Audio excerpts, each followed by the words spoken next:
नमस्कार दोस्तों उर्दू का एक शेर काफ़ी अरसा पहले सुना था। आज जिस बारे में कुछ जानकारी हम आपस में बांटेंगे उस संदर्भ में याद आ गया कि उम्र और वो भी जालिम इतनी लंबी। उम्र और वो भी जालिम इतनी लंबी, बुज़ुर्गों की दुआ ने मार डाला। तो ये उम्र का जो सिलसिला है मित्रों, ये कहीं रुकता नज़र नहीं आता। और जाने वाले तो कई बार जब भी उनका मन होता है चले जाते हैं। लेकिन पिछले महीने यानी फरवरी में 2021 में, मैं उसी की बहुत पुरानी बात आपसे नहीं बांट रहा, दुबई के एयरपोर्ट पे एक शख्स उतरा और जब उसका पासपोर्ट चेक किया गया तो उसकी उम्र पाई गई 124 वर्ष।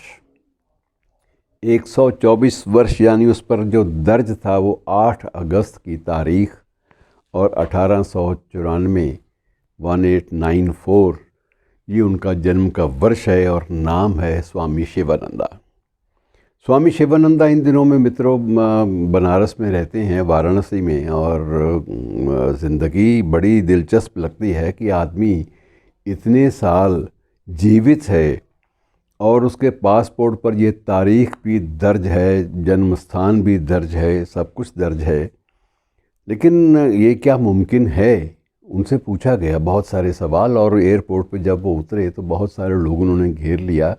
बारी बारी से फ़ोटो सेशन हुए और उसके बाद जब उन्होंने हाथ के इशारे से ना किया कि बस और नहीं, तो उसके बाद उन्हें इस फ़ोटो सेशन से छुटकारा मिल सका।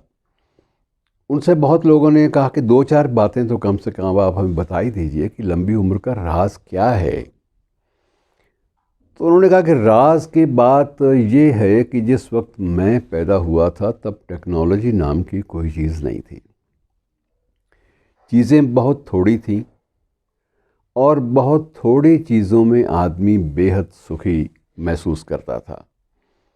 लेकिन मुझे एक जो गुरु मिला, उस गुरु ने मुझे दिया एक उपदेश कि अगर ज़िंदगी में कुछ शांति पानी है जिसकी तलाश में तुम लोग तप करने आ जाते हो, तुम लोग कुछ साधना के मार्ग पर चलने की इच्छा व्यक्त करते हो, तो उसका तरीका एक ही है कि भाई अपनी इच्छाओं को मिनिमाइज़ कर लो, न्यूनतम कर लो।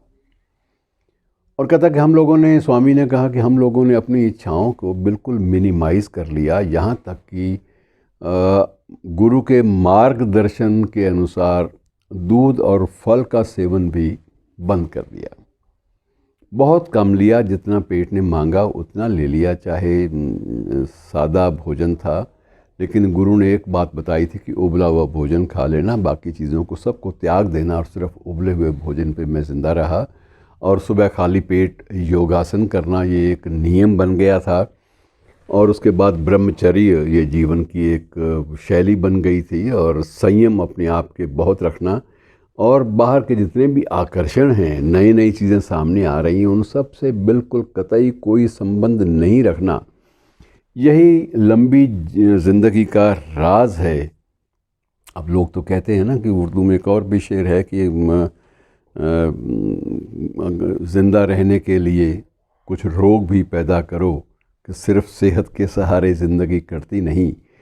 लेकिन इनका ये कहना था स्वामी शिवानंदा का कि अगर लंबी उम्र चाहिए, दीर्घायु चाहिए, तो ज़िंदगी में अपनी जो इच्छाएं हैं इनका त्याग करना आदमी को सीख लेना चाहिए।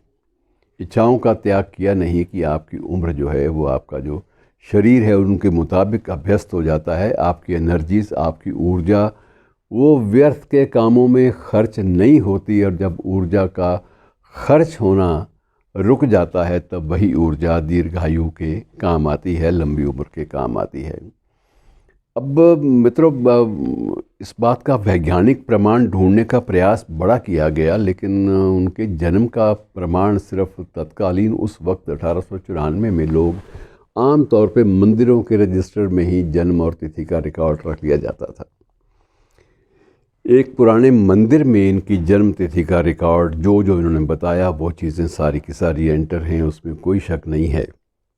लेकिन Guinness book of world record को तो वो जो रजिस्टर है सरकारी वो चाहिए, इसलिए इनका नाम उसमें दर्ज नहीं किया गया।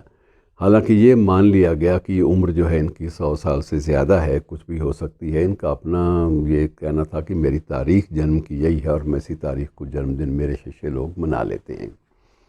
लेकिन इसका मैं बहुत ज़्यादा प्रचार या प्रसार करने का मेरे मन में कभी जिज्ञासा नहीं जागी, ना मैं इच्छुक रहा कि क्या पड़ा है इन बातों में। अगर 4 लोग जान भी जाएंगे तो क्या होगा।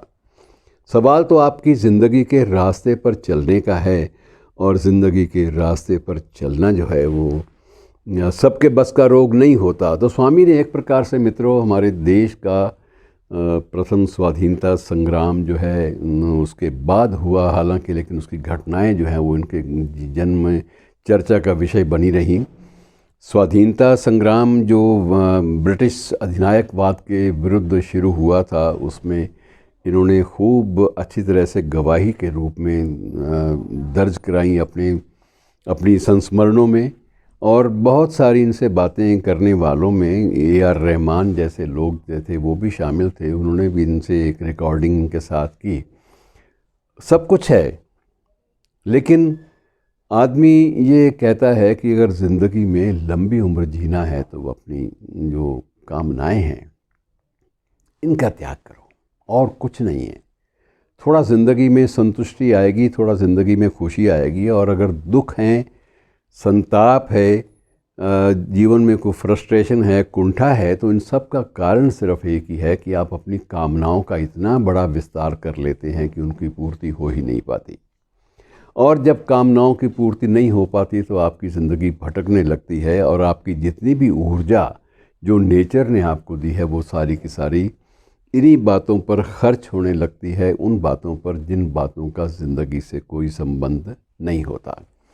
तो ये इस प्रकार की ज़िंदगी के लोग आज भी हैं। इनको बड़ा इनका सूक्ष्म अध्ययन करने की ज़रूरत है। और ये बाकायदा अब बोलने में तो इनको दिक्कत आती है, शब्दों का उच्चारण उतना ज़्यादा नहीं कर पाते, लेकिन होशो हवास सब कुछ कायम है। और उसी होशो हवास के बूते पर बिना किसी सहारे के ये विमान की यात्रा भी कर लेते हैं, और उसके बाद अपने शिष्यों से मिलने के बाद अपने आश्रम में लौट भी आते हैं। तो आश्रम वाराणसी में है, कभी आप जाएं तो तलाश कर लें, नाम स्वामी शिवानंदा। लेकिन मित्रों, स्वामी शिवानंदा के नाम से बहुत सारे और भी स्वामी हमारे देश में हुए हैं जो आज नहीं हैं हमारे बीच में। उन्होंने डिवाइन लाइट के स्वामी शिवानंदा, उनकी बात अलग है, और ऐसे कई नाम हैं। लेकिन जब भी इनसे मिलने का कोई इत्तेफाक हो, संयोग हो, तो कम से कम इन चीज़ों की वेरिफिकेशन कर लें और उसके बाद दर्शन करने जाएं, आपको अच्छा लगेगा। शुक्रिया दोस्तों।